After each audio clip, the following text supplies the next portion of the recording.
இதுவரை எந்த மார்க்க மேடைகளையும் என்னுடைய தனிப்பட்ட வாழ்வை பேசியதற்கு நான் பயன்படுத்தியதில்லை.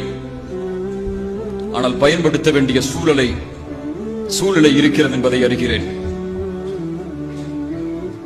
23 வயது இருக்கும் எனக்கு. இந்த அழைப்பு பணியில் நுழையும் போது சிறிய பிள்ளை ஒரு அரபி ஆடையை அணிந்து கொண்டு மக்களுக்கு என்னால் முடிந்த செய்திகளை எடுத்துரைப்பதற்காக களங்களை எதிர்பார்த்து இறைவனின் உதவி எதிர்பார்த்த காலம். கிடைக்கும் இடமெல்லாம் ஊர்களில் எல்லாம் மார்க்க பிரச்சாரத்திற்காக செல்வேன். எந்த ஒரு தனிப்பட்ட இயக்கத்தையும் ஆதரித்ததில்லை, எந்த ஒரு தனிப்பட்ட இயக்கத்தையும் தாழ்த்தியதில்லை, எந்த ஒரு தனிப்பட்ட மேடைக்காகவும் எதையும் நான் கூறியதில்லை, பயன்படுத்தியதில்லை.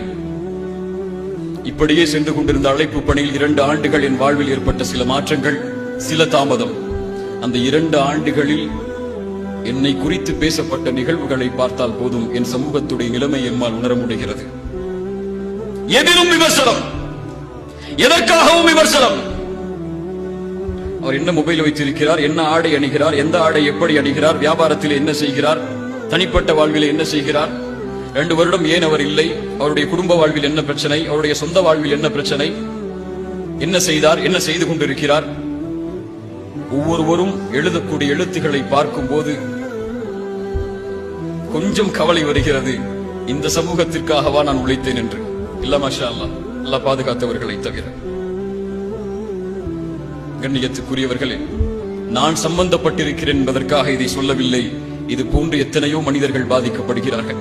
நம்மால், நம்முடைய நாவுகளால் மனம் வலிக்கிறது.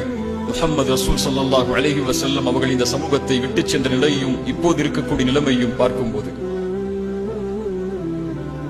ஒரு நிகழ்வை சொல்கிறேன்.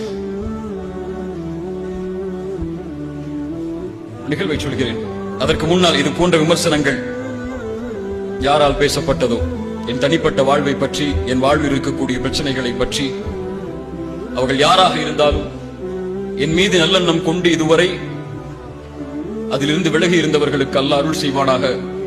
அதிலே மூழ்கி அதில் பரப்பக்கூடிய காரியத்தில் ஈடுபட்டு பிறருக்கும் சந்தேகத்தை ஏற்படுத்தக்கூடிய நிகழ்வில் ஈடுபட்டவர்களை அல்லாஹ் மன்னிப்பானாக.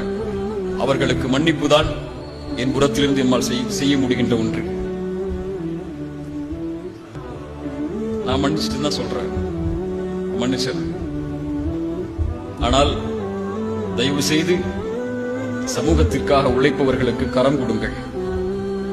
அவர்களை எப்படி அழிக்க வேண்டும் என்று திட்டம் தீட்டாதீர்கள். அல்லாஹ் பாதுகாப்பானாக. எந்த விமர்சனம் வந்தாலும் அதில் தெளிவு பெறாமல் பிறருக்கு எடுத்து வைக்காதீர்கள்.